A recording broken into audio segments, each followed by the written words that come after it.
as reviewers, we try to carry ourselves with a certain level of dignity and professionalism. Having said that, though... Oh my god! It was amazing! Look at my fuck! I don't know!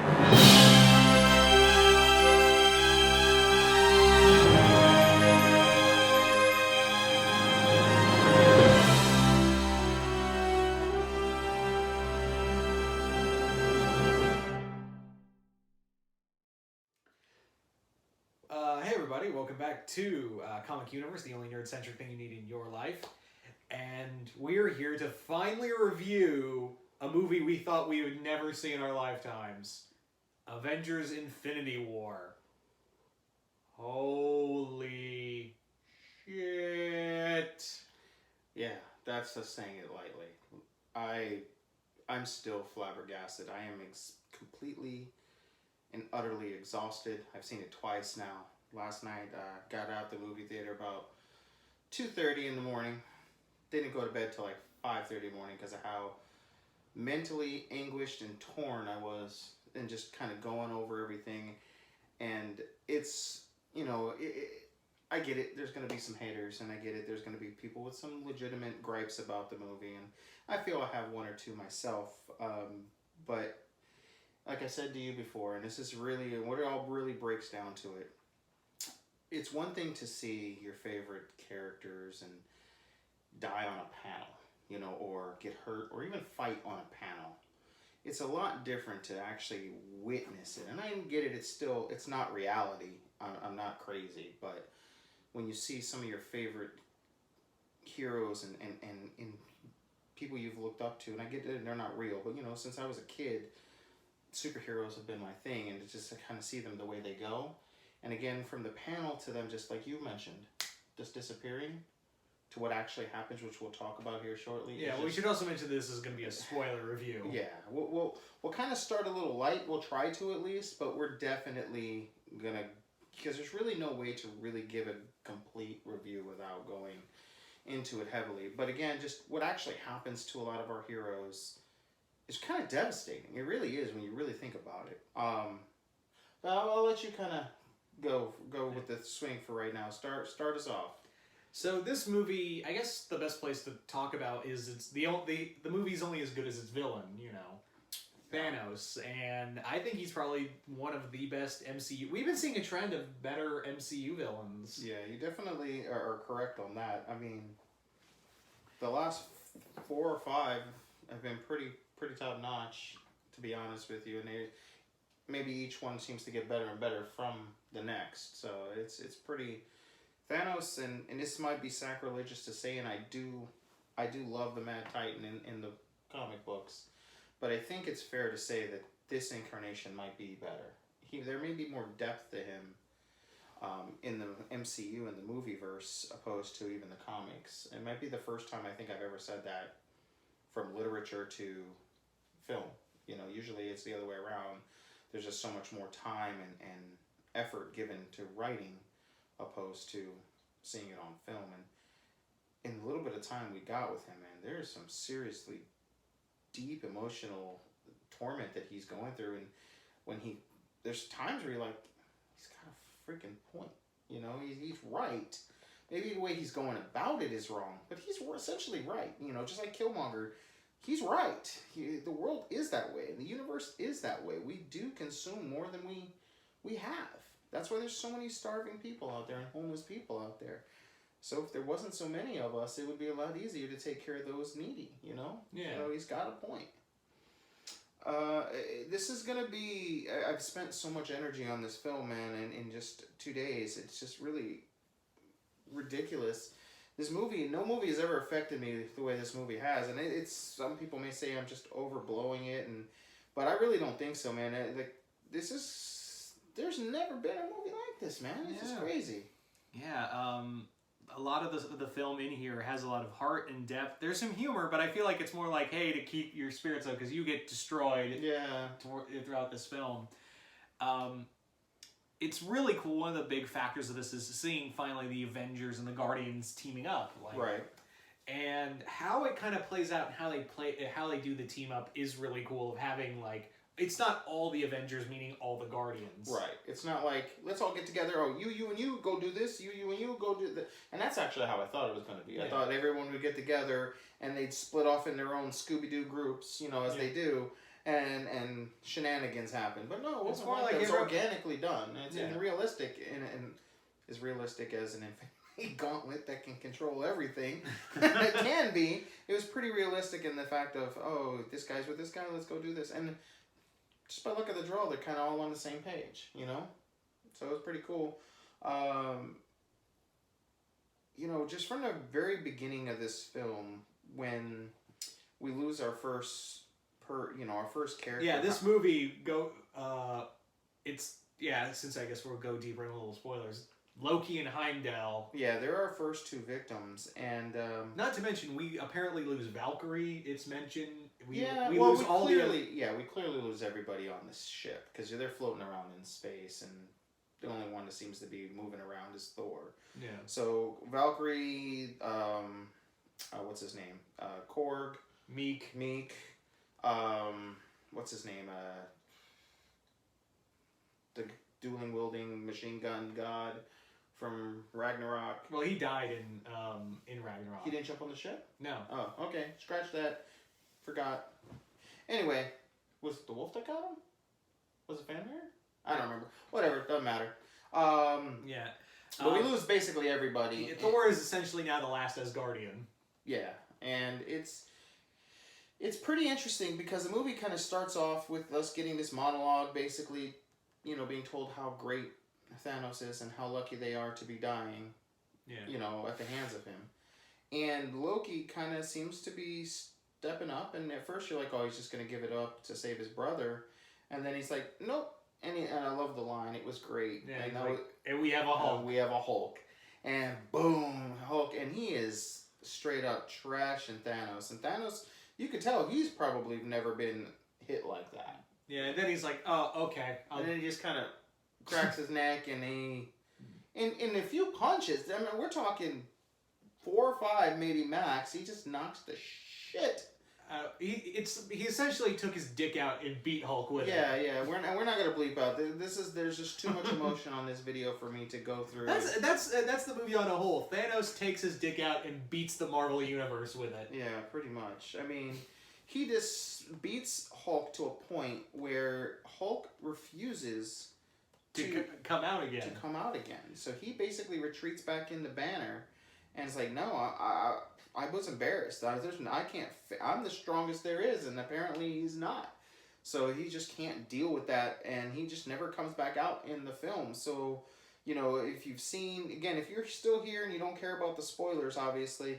It's probably mentioned in the title, spoiler. Yeah, obviously, yeah. And then everything you've seen in the trailers lie to you a lot in this movie. This is one of those times where you see something in the trailer and it doesn't happen and I'm happy for it. Because it's like, it pretty much says, now I know how this, oh my god, no I don't. Right, because there's the scene where all the Avengers are running towards, in war, and you see Hulk and Iron Man, or Hulk and War Machine and Cap and Panther just all running. Yeah. Hulk's not in the movie, other than maybe 5 minutes in the beginning, and which was surprising as hell to me. And then after Hulk gets the snot kicked out of him, Loki gives up the gem and then the Tesseract, and then he knows that this is not a good idea, so he tries to be mischievous and tries to stab him. He tries when he's giving he's pledging his loyalty, and then to see the way he dies, because he just basically gets choked out. It's not like it's a quick death. It's torture, yeah. He suffocates him and then crushes his fucking windpipe, and drops him in front of Thor. In front of his brother. And when these movies have a stigma because they're associated with Disney, that a lot of times, and people forget, Disney knows how to do death. They really do. Think about Bambi. Think about Up, Lion King. They can get you in the feels when they want to. So a lot of people just go, oh, it's Disney. It's kid stuff. It's superheroes. It's kid stuff. No. When he's choking and he's crushing his lyrics and his windpipe, there's blood pouring out of his eyes. There's veins shooting across Loki's head. Like, Loki is literally dying in front of his brother. Yeah. And his brother is incapable of doing anything to help. And the other thing is like, what was it? Thanos. It's almost like Thanos is talking to the audience. No more resurrections. Yeah. It's like he's like saying, "No, this is permanent." Yeah. He actually did say that. He goes, "Yeah, no more coming back," basically. And you as the audience go, "Oh, okay, well, Tom Hiddleston, thank you for everything. You were our best villain up to this point." Well, some may say Killmonger took that place, and maybe even some of the Netflix, but still, overall, he's up there. He's in the top 5 for sure. And then it's just like, whoa. And Heimdall gets wiped out before then. Oh yeah, Heimdall, poor Heimdall. If it wasn't for Heimdall, this movie wouldn't have actually happened. Funny enough, because it's the fact that he sends Hulk away, Banner away, and he crashes into the Sanctum, which is a lot like how in Infinity Gauntlet when Silver Surfer crashes into Strange's Sanctum. And he uses the Bifrost. He musters up the strength to grab his sword and use the Bifrost to send him there. So that's how that actually happens. And in all intents and purposes, it saves the Hulk. Because there's no doubt he would have died too. Banner would have been killed, you know. And once he has the gems, he just basically... Thanos thinks that Thor is beaten badly enough that the explosion of the ship will wipe him out, basically. So he just uses the power gem, hits the... Oh, and mind you, he already has the power gem because he's already wrecked Nova Corps. Yeah, which I wish we had seen first. Even just a little bit, maybe. Like a flashback like of him getting the power gem and you just see all the destruction. Right. That would have been pretty cool.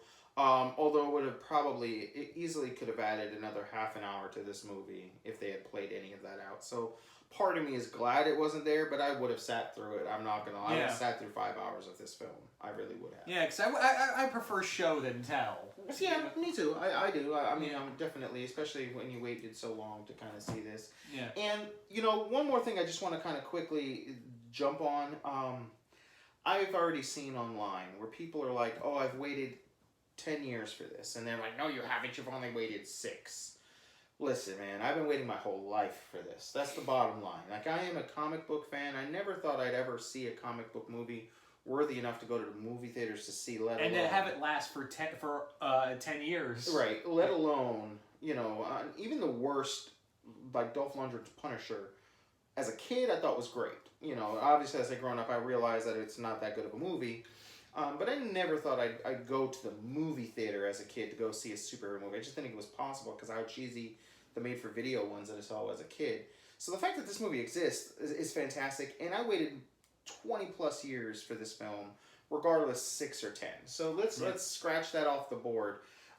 Everyone knows that Thanos wasn't introduced until Avengers. So to any of those trolls out there, we get it, we got it, it's good, but we're talking since the beginning of the MCU. So 10 years, most of us, the casual audience, and people like you, us, and the rest of the universe here, we've been waiting our whole lives for this. Yeah. So the other thing, like how they do like combinations of when everyone's fighting and all that, like how they play off each other. Yeah.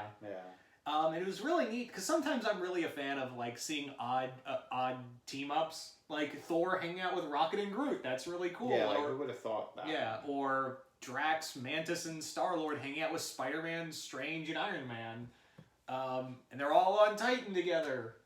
There's a really good dynamic between Doctor Strange and Iron Man in this film. They're both essentially, in a lot of ways, the same character in themselves. Outside of their powers and all of that, they were the best at what it was that they did. They were considered the smartest in their field. They're powerful men in their own right. They drew respect from their peers and from everyone.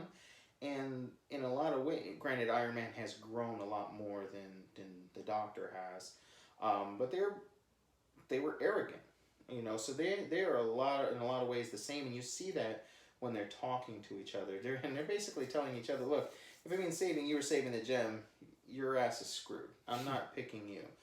And then we get to a point where clearly they have such admiration for each other and for what they do and for standing up for the universe, if you will, that kind of changes the game.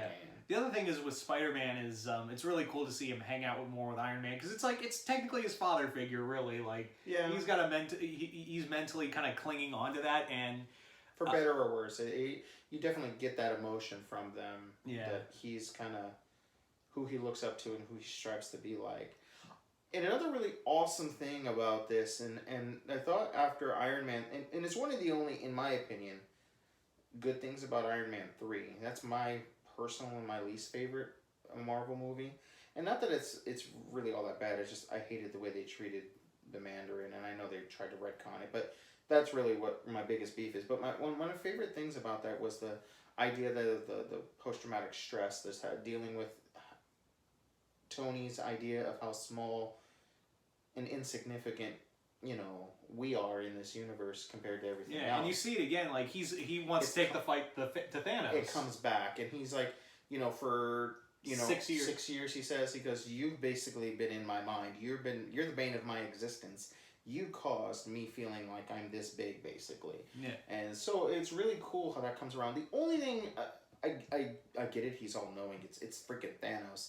I just wish there was a little bit more, because Thanos also knows who Stark is. You know, they probably told him, like, hey... Right, it happens off camera if someone alluded to who he was. Or it would have been kind of cool... Well, no, because it came from S.H.I.E.L.D. I thought maybe it would have been kind of cool if the rocket that exploded, he had seen that it said Stark on it or something, but it came from S.H.I.E.L.D., not from the actual... from Tony. But... It's really cool that they actually do have a... Well, I don't want to say they, but Thanos did have respect for Iron Man. He even mentions, you know, I hope they remember you. When he wipes out half the universe, he wants the other half of the universe... Come here, Mikey. The rest of the universe... Excuse me, guys. I'm just going to let my dog out. Interrupting the video, dog. What's wrong with you? So, basically, he... basically tells Tony, he goes, I hope that you the universe remembers you, basically. And it was really touching. I didn't cry, but I did get kind of choked up. I was like, wow, like Tony's gonna become a martyr, because at that point I was ready for him to go. Yeah, that moment when he puts the blade through him, and I'm like, oh my god, this is happening. And let's talk about that armor, man. This is the best armor. It is sleek as hell. It was powerful. It stood up to Thanos. Like, this is an armor that I think could go toe-to-toe with the Hulk. He doesn't need the Hulkbuster anymore, I think. This armor definitely could have went toe-to-toe. Just the nanites and everything. It was a little cheesy in the beginning, how he's like, oh, this new casing is for my nanites. He had to quickly drop that line for all of us to understand the new suit. But it was really cool. It was cool to see Pepper again, and clearly not affected by the extremists or anything like that anymore. Man, there's just so much. It's so hard to kind of... And we're bouncing all over the place, too. But it's so much to mentally take in. But the other thing is that there are a lot of side characters in here, and a lot of people are like, oh, this character really didn't get a lot of spotlight. Oh, really? Wong didn't get a lot of spotlight?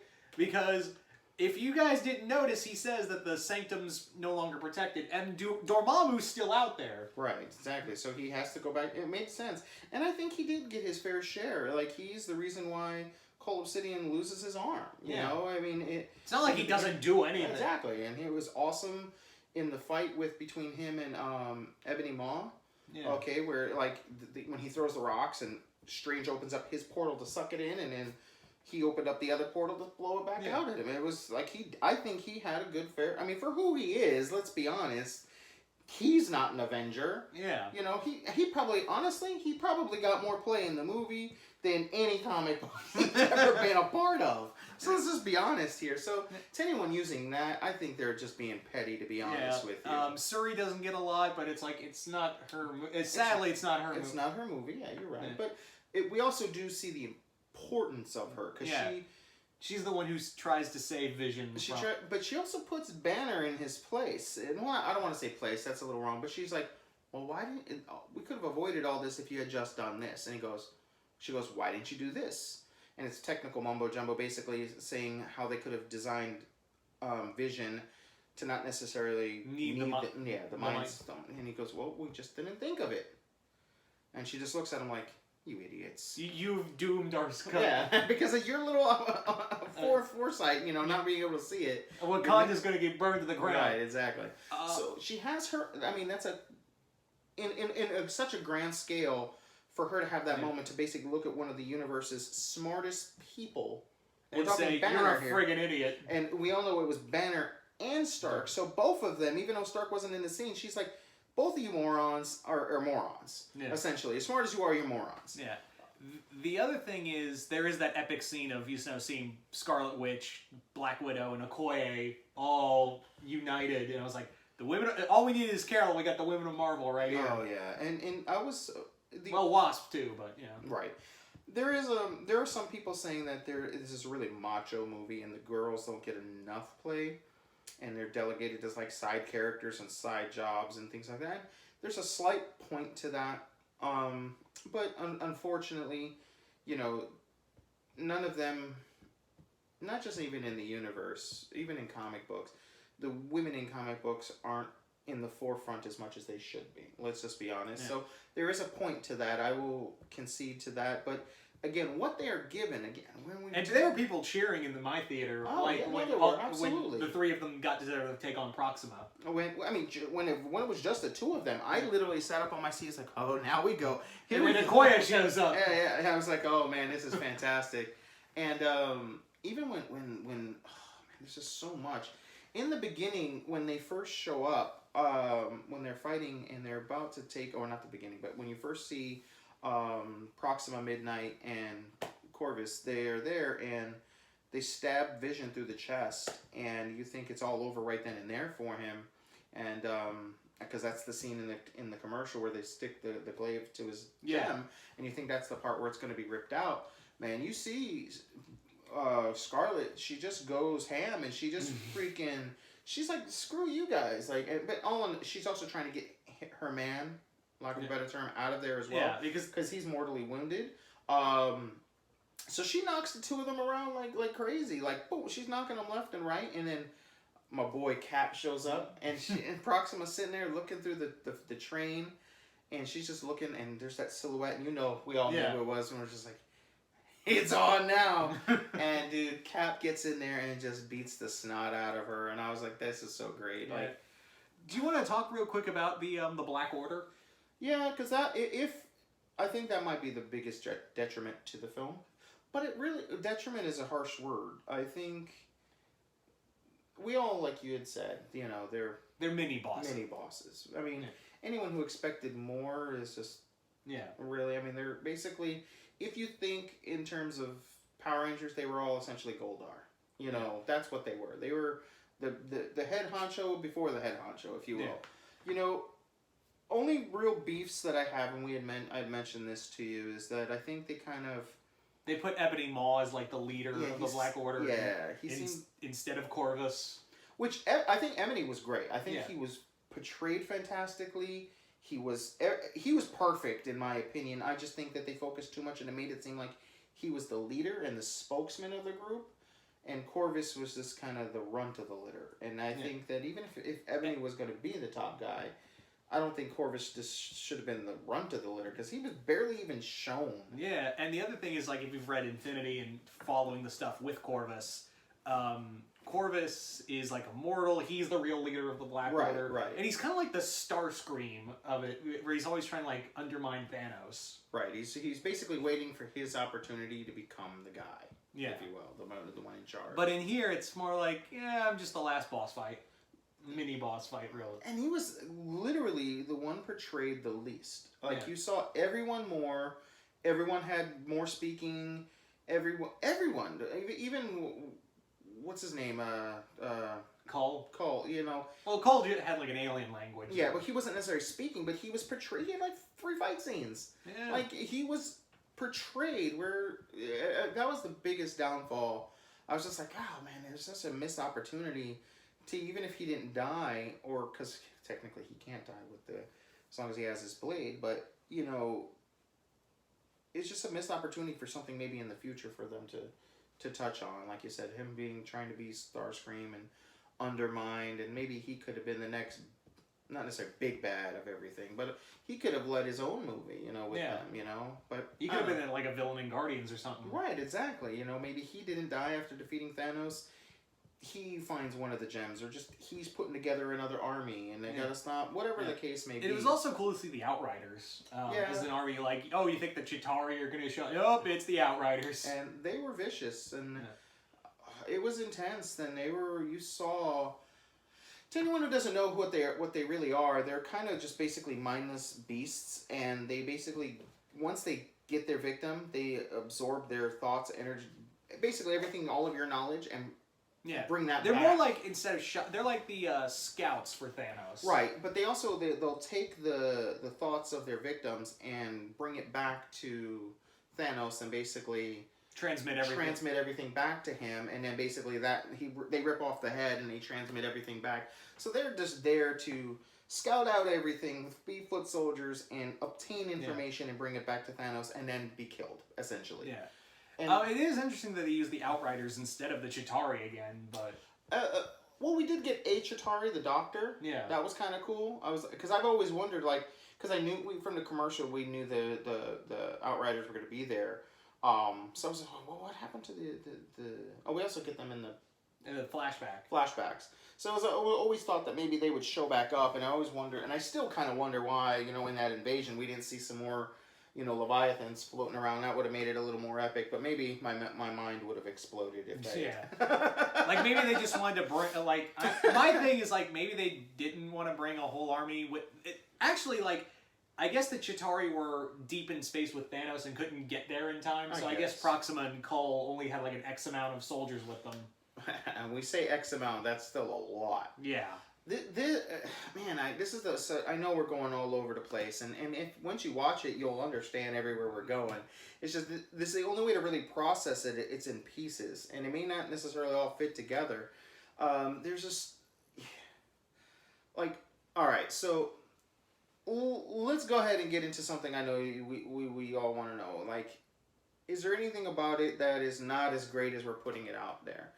A lot of people are talking about when we get to the point where Thanos is about to lose. Okay, so where we are in the scene is we're on Titan, which, real quick, I think is amazing that they took it off of Earth for the sheer fact of, remember when in Man of Steel, it was basically destruction porn, it was classified as.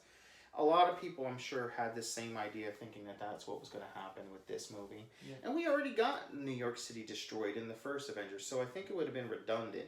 So I think it was really brilliant. Yeah, the other thing is, like, none of us really... Everyone thought in that opening trailer shot of the planet, we all thought that was Earth. It was like, oh, it's Titan. Right. So I thought that was really brilliant for them to kind of flip the script. Some people say, oh, they're playing it safe, but I think it was intentionally done, I think, and it was a smart move for them to do that. But we're basically on Titan with most of the Guardians of the Galaxy, Star-Lord, Mantis, Drax, Iron Man, Spider-Man, and Doctor Strange. And Doctor Strange has used the Time Stone and has observed over 4 million scenarios with fighting. He basically went into the future. And he saw that they lost every single one of those except for one. So they basically put together the plan of the one time they succeeded and what they did. But what wasn't apparently... when Gamora dies, she's killed by Thanos. She's killed by Thanos. She's sacrificed to get the Soul Stone. And we'll get more into that moment. In a moment, yeah. But basically, Mantis uses her powers to calm Thanos and to kind of put him in a sleep-like trance, while the rest of the Avengers are basically, one's pulling this way, the others are pulling that way, and they're trying to literally pull the glove off. And they literally are just about to get it completely pulled off when Quill, Star-Lord, puts 2 and 2 together thanks to her sister, Gamora's sister. It's explained that he killed her, he sacrificed her, and he goes apeshit that his love of his life was murdered. And just as they would have won, he starts pounding on him, and it basically snaps Thanos back into it, and he puts the glove back on. So a lot of people that I've seen on the internet, some of my friends, they're all like, this was a stupid writing, he would have never done that, he would have seen the importance. No, he wouldn't have. The Quill's not a great thinker. Yeah, exactly. He's not like, he puts his logic first. Right. It's emotion first. Yeah. And he's already lost his dad. Because his dad tried to kill him. Right. He lost his father, Yondu, and his mother. And now he's lost Gamora. Exactly. And then on the flip side, I mean, you're right. He leads with emotion first. He's a little immature. He's not the greatest thinker. And then, let me tell you, I'm a married man. If I knew someone hurt my wife, I would go ape shit too. Okay, so any man who really loves his woman, okay, I think would have a real hard time regardless of the stakes. And especially if you're that filled with emotion as he is. And he's, you know, he's also kind of like Cap in a way too. He's a kid out of time, you know. Yeah. Everything he knows is past him. Everything that he holds on to has surpassed him. And he also, the devastating news of finding out that not Flashdance. What was the other? Kevin Bacon? Footloose. Footloose was not the greatest movie of all time. I mean, the man was devastated. He was completely devastated to find out that Footloose and Kevin Bacon wasn't the greatest actor and wasn't the greatest movie of all time. So I understand what he did. Sorry, I had to fit that one in there. You were waiting for it, weren't you? But again, I don't think that was bad writing. I don't think it was lazy writing. I think there was a little bit of truth behind it. I think that, and it makes sense. And let's be honest, we needed a way to kind of continue the story here, and it couldn't have ended there. Yeah. Because we wouldn't be getting part 4. So yeah, the other thing is that it's not the cool stuff between Thanos and Gamora was like it's almost like darkly sweet. Like when he first meets her as a child, and Thanos is showing, you know, telling her, is like, oh, bounce his blade on your hand, and Gamora's doing that while he's executing half her people, and it's essentially almost like a Nazi officer telling a little kid, hey, don't watch while I put your family in a gas chamber. Yeah. That's exactly what it is. Yeah, pretty much. But it is, it's weirdly, like you said, darkly sweet. It's just, the emotion, you feel it, you see it. He cares for this kid randomly in his own twisted way, and you see over the years how she was his favorite. He loved her. That's the only thing in life he probably loved. Yeah. And it's like when they're looking at his throne, she's like, I hated that throne. He's like, I always wanted you to sit in it one day. Yeah, exactly. So it's like you kind of foresee what's going to happen as we're moving forward in the film, but you really, a part of you fight with yourself inside. It's like you see Thanos' point. You don't want to see. You don't want to see. You don't want him to be right, but he is right. Yeah, when he tells Gamora, it's like, I did your planet a service. You were on the brink of extinction. Your people were on the brink of extinction. I did what I had to do. And now your people thrive. You know, thanks to the fact of my genocide, basically. Yeah, and I wasn't like, oh, I'm just killing all the poor people. I was being fair about it. Right. You know. And that's what he said about when he was talking to people. Yeah, he was like, I didn't want to just execute the poor and leave the rich. I wanted it to be everybody, because himself included. He's like, everybody would have been in a lottery, randomly picked, and you would have been killed. Even me. Yeah, basically. So, and you're going, you said, in some twisted way, that's admirable. That's deep crap, man. And he knows it's wrong. Yeah, exactly. And he knows it's not necessarily right, but what other option when you're think of the world today, again, there's just so many of us, and I'm not saying we need to start killing people, but I'm saying there's just so many of us, and there's people who need help, and we can't afford to help them because we are too busy helping ourselves, and the people who can afford to be helped, okay, it's like, what do we do? Yeah. How do we solve it? Do we put a cap on population? Is every family only allowed to have one kid? How do we... We're going to get to a point in life where we're going to have to make those type of decisions. It's inevitable. It is. I mean, again, genocide's not one of those, but China's already put a cap limit. It's like, I think it's like 2 kids they're allowed to have. And, and then that led into, well, I need to make sure I have a boy, and so now, if they were having female children, they were either killing them or getting rid of them. And that brings a whole new dilemma. It's crazy. So, Thanos has such a fucking... Bottom line, he has a freaking point. But it's like, don't do it. Yeah. And then they go to the planet to get the Soul Stone, and we get a surprise. Yeah. Then this, I will be straight with you guys. When this happened, I went, oh shit, out loud. And I've never done that in any movie. Not any Marvel movie, not any DC film, not even in like Star Wars or anything. I never went, oh shit, out loud. That was the moment, because we see this cloaked figure approach Thanos and Gamora as they're traveling to find the Soul Stone. My first thought was, it's Death. I thought it was the Watcher because I was like, it's not Death because it's a male sound. I figured it was just change, but I just thought it was Death. That's how I was like, oh, okay. And I think that may have been my thought before I actually heard him, because you see him for a split second first. So I don't know. That's just what I was actually hoping for, but that would be... Yeah, and then he walked forward, and it's like, it's the Red Skull. Yeah. Who knew I'd be so excited to see a Nazi? There's a sentence I thought I'd never say. And that would have been, it's so funny that you brought the correlation to Thanos and Nazis. That would have been an interesting conversation if maybe they could have had a little more screen time together and had discussed their views and thoughts on things.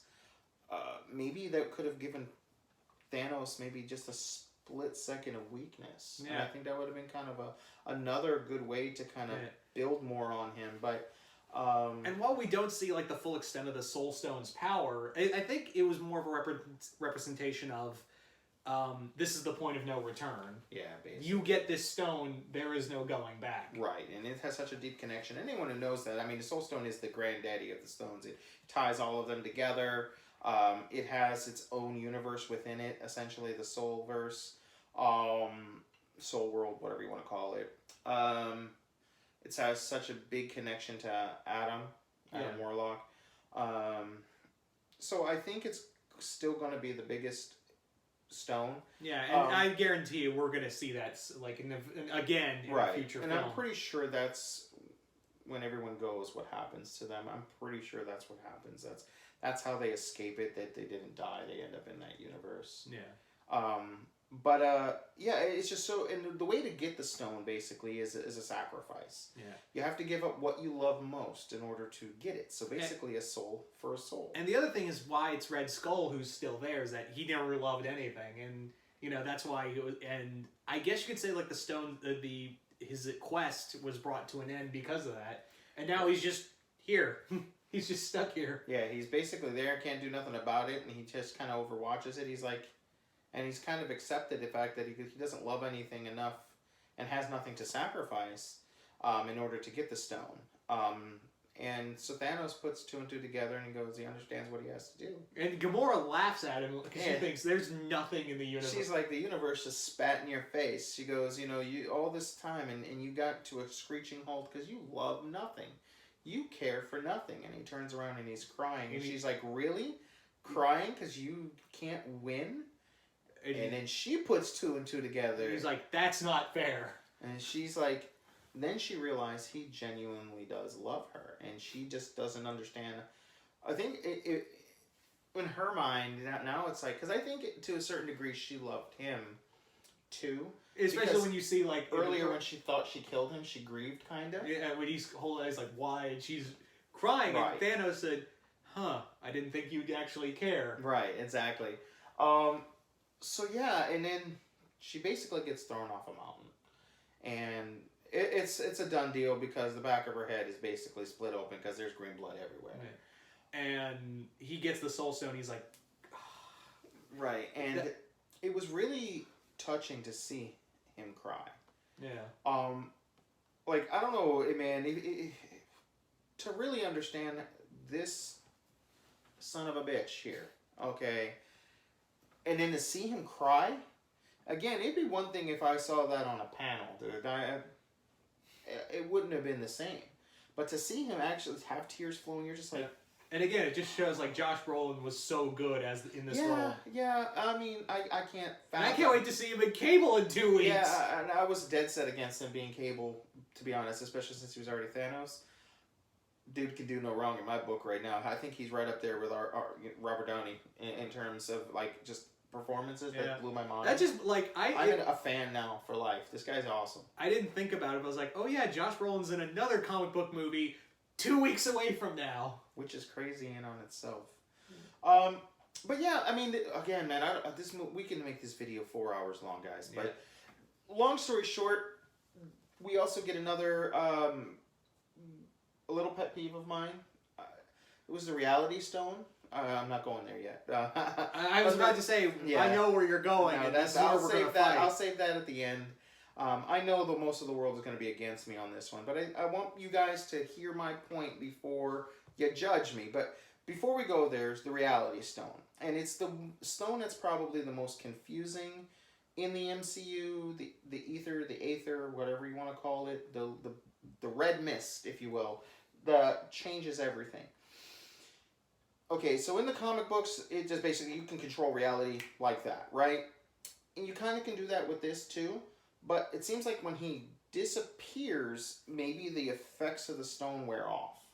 At least that's how it translated to me for a second. And that puts some questions into how catastrophic everything we're dealing with is. Because he turns Drax into stone and he crumbles. And and it made me think of the Wolverine scene. He turns Mantis into like goo. Rubber band, silly string, whatever you want to goo. Whatever, she just kind of all over the place. Okay, but the moment Thanos leaves, they come back. So, to me, it registered as... It's like a range thing. Yeah. Because now it's like it's in a contained form. Right, so that's why... So, I don't know how, and I don't know if they realized that, or they just didn't want to... Maybe they just went for a shock factor, and they didn't want to kill off those characters yet. I don't know. But the other thing of the reveal of he already had the stone was... That was pretty dope. Yeah, I was like... Oh, he's like, I almost counted on it. I would have bet on the fact that you were going to come. So she was like, he knew Gamora was going to show up. So it was kind of interesting for all of that to play out, the way that it did. And I question again, and Universe, if you guys have a better understanding of that scene, feel free in the comments to kind of break it down to me, because I'm a little confused on how that's going to work, because all this devastation may not have really even happened. It just kind of happened because that's what he wanted at the time. I don't know. And I hope it's not that elementary when we kind of start fixing it. Also, it tells you that even though we don't see it, the Collector's dead. Yeah, oh yeah, that too. He clearly got his ass kicked. But, do you want to go on to the part where we argue? Yeah, let's get it over with. All right, let's get it over with. Okay, so probably the most emotional scene in the film, and a lot of people's favorite part, probably, and most touching part, is at the very end of the movie. Thor basically shoves the axe into Thanos' chest, his new Stormbreaker, if you will, and before he could kill him, he looks at him and he goes, "You should have aimed for the head." And he snaps. And if you're a comic book fan, you know what that snap meant. That snap means half of life has now ceased to exist. In the comic books, that, and basically in a blink of an eye, everyone went poof. But this, it takes a little longer, and basically the gauntlet is deciding randomly who's going to die, and half the universe is fading away into ash. Think about a lot more horrifying than just disappearing. They literally are, they feel it, they start to feel it happening. So they're like, oh, I don't feel so good. And then they just start to dissolve and float away and fall to the ground. And it's just like, oh, shit. And the first one to do that is Bucky. Bucky, yeah. So you get it from Cap, so you're like, oh, man, his boy, his best friend, the person he would have gladly switched places with, he died. You're just like, no. And then you get Falcon. I was like, his other boy. And then you get Groot. You're just like, again? And he dies right there in front of Rocket. And you're just like, no. And then Star-Lord, Drax, Mantis. Yes. And then Scarlet Witch. She fades away. After seeing Vision die twice. Yes. One by her hand. And then Thanos is like, Time Stone. Yank. And then the King of Wakanda. The guy who just made Marvel over $400 million. A sacrilegious amount of money. A ridiculous, the highest grossing solo film for Marvel. The King and another African American. You know, there's a thing, and I'll gladly be the guy that says it. You know, there's a thing where people go, it's always the black guy who dies first in the movie. He didn't die first. It was Bucky. It was Hamdell, who was a black guy. Well, when you were which is messed up. No. When I know what you're about to say. It was like, Black Panther's the last guy to die. And I was like, no. No, it wasn't. No, but I wasn't going to say that. What I was really just going to say, that they're going to take the biggest solo star and get rid of him. You're just like, how are they gonna do that? And you're like, if you were a betting man, there's 3 movies that you already know are coming. You know, Spider-Man 2, you know, Guardians of the Galaxy, and we just lost almost every Guardian except for Rocket. And Nebula, technically. Okay, technically. Okay, and if you're a betting man, there's no way the highest wig in Disney goes, we're going to get rid of Black Panther. Unless they throw us for a loop and it's Surrey for the second film. I think she'll take on maybe some of the mantle somewhere in because there. She's now queen. She's now queen. Exactly. So, with that being said, that's a shock, and he dies in front of Okoye, and Okoye has this face of horror. She's such a great actress. She's probably one of love or hate The Walking Dead. She's probably one of the best things about that show. Okay, and you just see the look of horror on her face that her reason for living, she's now failed. Her reason for being has just died in front of her. Okay, so take that if you will. All of this has happened as fans. I'm just like, literally, I watched the movie just like this at the edge of my seat, and because it throws you for a loop because you think she's gonna fade away. Yeah, exactly. You think it's gonna be her, and then you're just like distraught. And then we get to our Doctor Strange then dies after showing the respect, because he was the one who said that if it came down to the stone or you, Tony, I'm taking the stone. I'm protecting the stone. You can die. You ain't worth shit to me, basically. He told him right to his face, because they're both blunt assholes. And clearly he goes, no, this was the only way. And he gives up the stone willingly to save Tony's life. And then the Doctor dies. And you're just like, so now you're with the idea of all of the big wigs, minus Thor, have died. All the heavy hitters. Yeah, and when you think about it, the Phase 1, a vast majority of the characters are Phase 1 characters. Right, and I didn't actually realize that till he mentioned it. Alright, so now that we've set the picture of how devastated we are, the next person and the last person to die is the poster boy of Marvel. Their greatest hero, whether he's your favorite or not, Spider-Man. Their equivalent to Batman and Superman. Like, he is next to Batman and Superman, he's the highest grossing comic book character. He's probably the 3rd best known character in all of comics, not just Marvel. So Spider-Man looks up to Iron Man and he's like, I don't feel so good. And you know exactly what's about. You're like, no. They already told us Homecoming 2 is coming. And what's going on? This can't happen. There's no way. They just got him back from Sony. There's no freaking way. And you're still sitting here hoping that he appears in this movie. Okay, to some degree. Okay? Because there's just some talks that he may it's like, so where does that, if that movie is attached to the MCU in any way, shape, or form, where does it fall in the timeline? So literally all these things are moving through my head. And there's a really touching scene, and I will admit, before the world comes down on me and he starts yelling at me. I'm about to. I did cry, when Spider-Man starts to fade.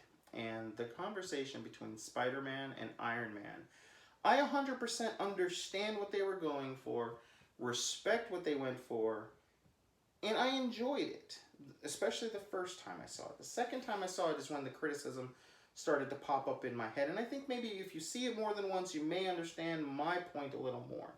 I understand and view Spider-Man and hold Spider-Man in such a high regard. Even though Wolverine is my favorite character, I understand Spider-Man is the man. There's a saying and a tagline, we all have been beat over the head with him. With great power comes great responsibility. And we've yet to get it from this incarnation. Whether we need it or not, that's debatable, but we haven't gotten it. And we haven't been shown that he understands that. So in the scene, he starts to cry and tell Tony that he doesn't want to die yet. And I understand he's a kid, and that would probably be the normal reaction for everyone, to be honest with you, in real life. Okay, especially if you were a teenage boy. And again, I want to clearly say I understand that. But in my second viewing of that scene, I found it a little disrespectful and not how the character, I think, would actually have taken it. I think they could have done it a lot better, and this is my biggest criticism of the film. And again, I know I'm going to get a lot of heat, and especially there's Jay, I know he loved the scene, and the Mount Vernon kid, our friend Chris, he's a big Spider-Man fan, and I'll let you get your moment in a second. Let the universe hear where I'm coming from. I think he still should have died, and I'm okay with him crying, but I just think there should have been more emphasis on him understanding and apologizing. Maybe to Tony would have been the way to do it. I know he does say sorry, but it's such a vague sorry. I think he just should have maybe looked at Tony and I'm sorry I let you down. Or thank you for letting me live my dream and be an Avenger. Just something a little more than just, I don't want to die. I think the I'm sorry was enough to indicate that, yeah, I let you down. I let everyone else down. You don't need to telegraph. He was still the only one holding the damn gauntlet. Tony let go of the gauntlet to deal with Peter Quinn, or to Star-Lord. And the only one that didn't let anyone down was Spider-Man. When the moon was being pulled down, he was the one that saved everyone that was unconscious and from the moon crashing down on him. Not Tony, but it was Spider-Man. But still, this is not the... I know he's the poster boy of Marvel, but he's only been doing this in the Marvel timeline for less than 2 years. So the biggest thing he had fought was the Vulture. I get it. And he wasn't expecting to fight a guy who could throw a moon at you. I get it. And I want to make my point. I'm not bashing... I get it. I like the scene. It's fine. I don't want to be criticized or chastised for saying, or when I hold something in a higher regard, it's not that I'm saying what I got was bad or dog shit 9 times out of 10. I see the potential, and when I feel they missed the mark. I think on the first viewing you're gonna cry because he's a kid. But in the second mark, you go, but that's Spider-Man. He means so much more. But it kind of shows of this movie being... And we obviously know he's going to come back. It's just a matter of how. I know. But then that also... And again, if you're going to hit me in the feels, and I know you're bringing the character back anyway... But it's go for it, man. Really, really go for it. But it's the same thing with like Empire, when everyone thought, well, we know that Harrison Ford is probably going to come back because, yeah, there's a third movie. But we just don't know how. I want to see how that journey unfolds. Well, as of right now, we don't know that. Yeah. Well, I mean, Harrison Ford may not come back. Well, I meant for this movie, like Empire, like after. Okay, there, yeah. Okay, sorry, I thought you meant when he died recently. I didn't catch that part. Sorry, but no, again, universe. I understand it. I am not oblivious to what happened. I get it. He's just a kid, and I get it. It was realistic, but we're talking about a guy who brought the moon down, so I don't need realistic. I don't need... Again, I'll save that for the Nolan-verse. That's my opinion. But I hold that character such a high regard, and I hope some people understand where I'm coming from, is that when you have the opportunity to, like, literally go for a grand slam, knock it out of the park, 4 home runs in 1 shot, why not take it? I think the reason why we had Spider-Man and a lot of the other phase characters, like, essentially it phased out for all the... Because I think this is supposed to be, like, coming full circle in Avengers 4 with just focusing on the Phase 1 Avengers. But I'm also fine with him dying, and there's a reason why they let him for the last one. He clearly wasn't the first one to go. He was the last one to go, and I think they went for a cheap, emotional moment because he's a kid, and that's what they went for. But when they could have gone for, he's a kid, but he's also, deep down, he may not be their greatest hero yet, but he's the greatest one among them. And that's hammered to us all the time in the comics, that he may not be the most powerful in the scenario, but he is clearly the greatest hero among them. And that's all my point is there was an opportunity we could have cried because he was a kid, and then realized... Even though he died, because that's my point, is he didn't let them down. He still held on to the gauntlet. He saved Drax, Star-Lord, and Mantis from the moon collapsing down on them. They were unconscious floating around in space, basically. Not space, but there was less gravity there, so they were just kind of bumbling because they were all unconscious. He saved them all. He let no one down. He was there. If it wasn't for his plan, Doctor Strange would have died in the beginning inside the ship. He was the only one who didn't fail at what he was told to do. He was told to go back to Earth and didn't. And thanks to him, they got to the point where they were. Otherwise, do you see my point? Like, how great yeah, but he did. That's the same thing as, like, a lot of the other superheroes did great things. Oh, no, I know. But for him to go, he could have died. But he just died just going, I'm sorry. I'm just like, Well, because like again, he views Tony because Uncle Ben's obviously gone, and even though we don't see it and nor we get any mention of it, it's obviously like he's still reeling from the trauma, and that's why he's mentally clinging on to Tony as that father figure. That's fine, and then Tony to make that up, then Tony should have known you have nothing to be sorry for. You did great, and he's like, you did great. It's fine. It's like it's fine. But it's okay. But the thing, like, what I'm trying to say is Tony doesn't. He's not good with people. But he's still, like... But this is a moment that it could have been great. Not good. Well, maybe we'll get to that in the fourth movie with him, like, grabbing Peter and being like, I'm sorry. You're right. Hell, like, I would love to see, like, assuming Iron Man doesn't die in Avengers 4. Right. At the wedding, he's, like, the best man or ring bearer. Sure. Well, I would hope Cap's the best man at this point. Assuming that he does, because Avengers 4 is Cap's final movie. Well, money talks, a bullshit walk, so we'll see. But I'm with you. I understand. But I just want I want everyone to understand that I'm not bashing the scene. I just see and again, it's so easy for me in hindsight to go, well, I would have done this better. Abso-fucking-lutely, I'm on my high horse, guys. But really... Yeah, he's standing on you can't see it, but he's got a few inches higher on the soapbox he's sitting on.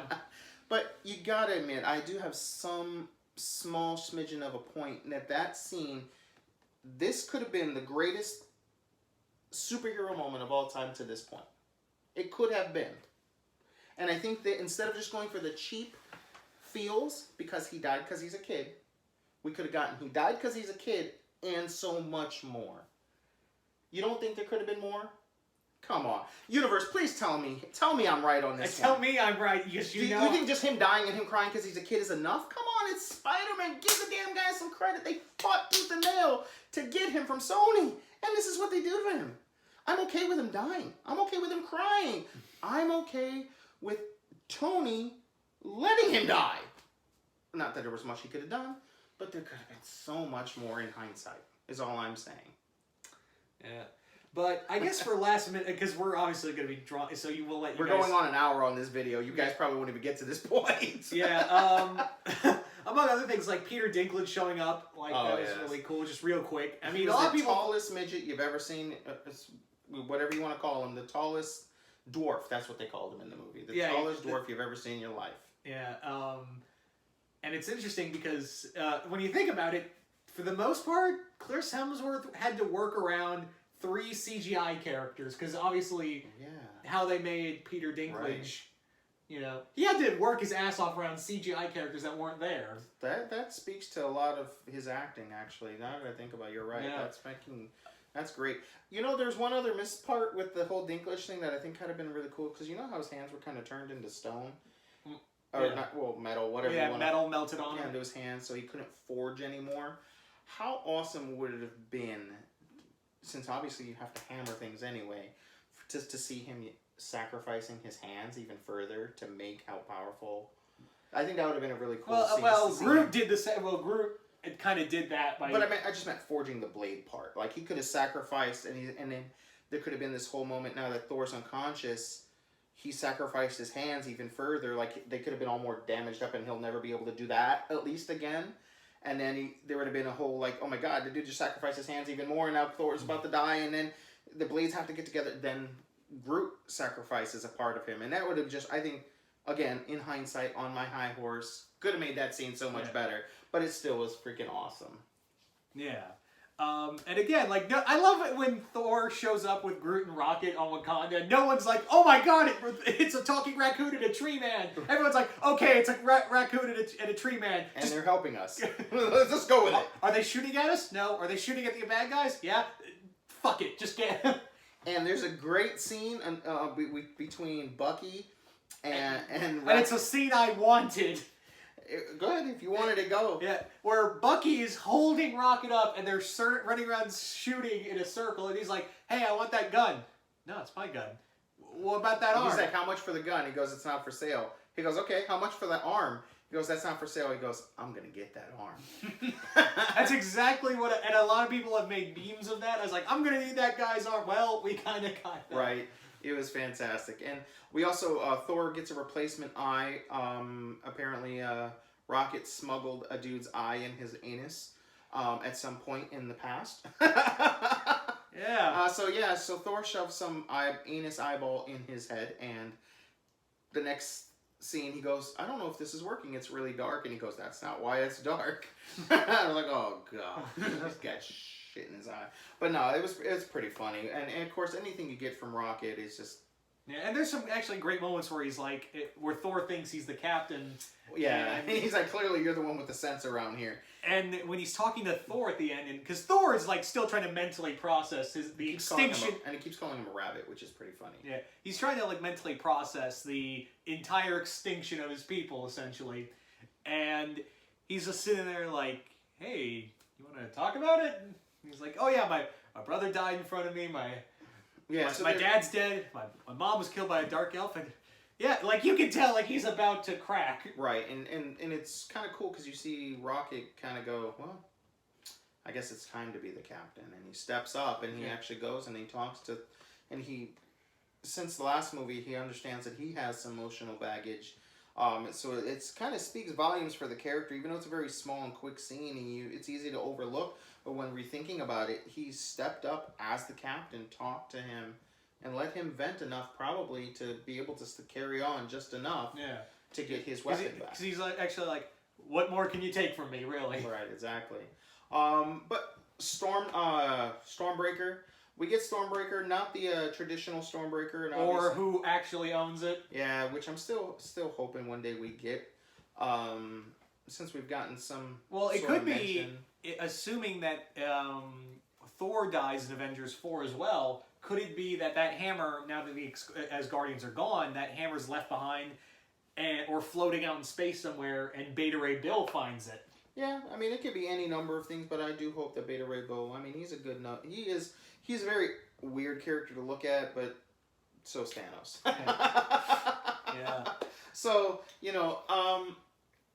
real quick, like, the Captain Marvel after credit scene was nice. Yeah, that was pretty cool. It just makes you wonder, has she been out in space, or has she been in, like, hibernation? Well, we've had this conversation. We've kind of deciphered it down to three things, because we all know, clearly she hasn't been a part of the Avengers yet, so where's she been in all this Why wasn't she fighting the Chitauri? Right. So we've, unless you have more, we've kind of broke it down to three possible options that we think on what has happened and where she's been. In the comics, we all know that at one point Rogue held on to her too long and placed her in a coma, and that's how Rogue got some of her strength, speed, and flight powers for many years, especially in the early 90s. We won't have Rogue. We won't have Rogue. And we don't have Rogue, so maybe she was placed into a coma purposely, either maybe because it just her powers overwhelmed her, or she was wounded. Yeah, that, or maybe her powers are just when she goes into her alternate, like her binary phase, basically. Yeah, she's just too powerful and too unstable that maybe, or she couldn't control it, so they put her in a coma so that she doesn't blow up the world, essentially. And because we're gonna need another powerhouse next to Thor to be able to stand up against Thanos. So that's what that's the one I'm leaning towards, that maybe they did that, or she's somehow maybe a part of SWORD, or she just went off with Marvel or something to stop the Kree. Yeah, or the Skrulls. Or just kind of interfere in that whole army, that whole fight. Or maybe she owed it to Captain Marvel since maybe he dies, so she does her part as respect to him. She goes out there to stop that war or help his people, or like maybe she found out about the Skrulls' secret invasion plan. Right. So something along those lines, or one that would be really, really cool and really out there, and we doubt it. Okay, but it would be really interesting that if maybe she is the man on the wall, or a woman on the wall. Right. I mean, I'm just saying the man on the wall because that's the title, but she would be the one. And if you don't know, go ahead. Yeah. So a few years back, Jason Aaron did this event called Original Sin, and in there, it was revealed that Nick Fury was titled the Man on the Wall, which is this guy, this person every generation or so who stands upon this cosmic wall to watch and defend the universe from all this horrible shit from getting... And sometimes it gets in, like Thanos and all that, but it's to take out threats that would destroy, or just universe destroying. So It could, and eventually Bucky gods and things like that. Yeah, and Bucky took that role. But what if it's Carol being the woman on the wall? Yeah, maybe exactly. That's where she's been all this time. Because there has to be a reason that she is not. Because when we get that her movie, we all know that it's going to be taking place in the 90s. So we're probably going to get that answer where she's been. But thinking about it, it's like it's got to be one of those three options because there's nothing really big enough. If she just decided she didn't want to be in the fight, it's just kind of ridiculous, you know. Or she may have just been like, "Fuck you, Shield, and I'm out." And and Nick's like, "Please come back." Right. Yeah. So I mean, that could be another option, you know. That would be the worst option for them to go to, and she would be the worst hero ever. But yeah, you don't really blame because Shield's done some dirty shit. Well, technically, it was Hydra. Yeah, but they didn't know that. Well, I know. I'm just saying. But you, at that point, you got to kind of forgive. Come here, boy. Yeah. But yeah, the So basically, universe, we want to know where do you think she's been?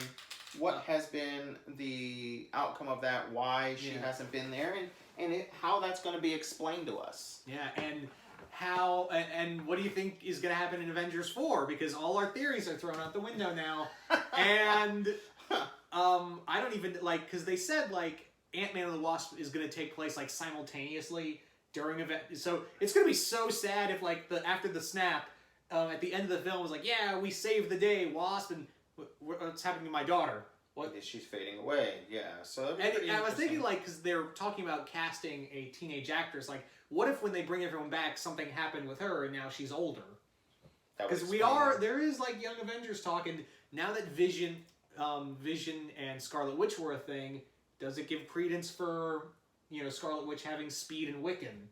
We have the Skrulls and Kree, Hulkling. And it's not too hard to get Kate Bishop and Patriot. Right. That's simply could have grown up kids that could be one of Hawkeye's kids. Who knows? But no, I mean, and we didn't get Hawkeye at all. I know, right? So again, there's been some still shots of him dressed in the Ronin costume. So that maybe that's for the Ant-Man movie. It could be for Ant-Man. It also could be for Avengers 4. Yeah. Which they've already kind of started, or either started or finished. I don't remember, but yeah, universe. Guys, we've talked your ear off for over an hour, guys. This is probably going to be the longest video we ever do. Only so far.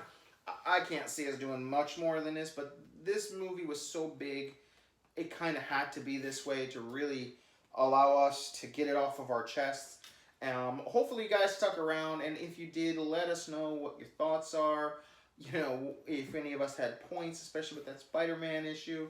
What do you think's happening, or what happened to Captain Marvel, and where do you think the universe, the MCU is going to be going into Phase 4?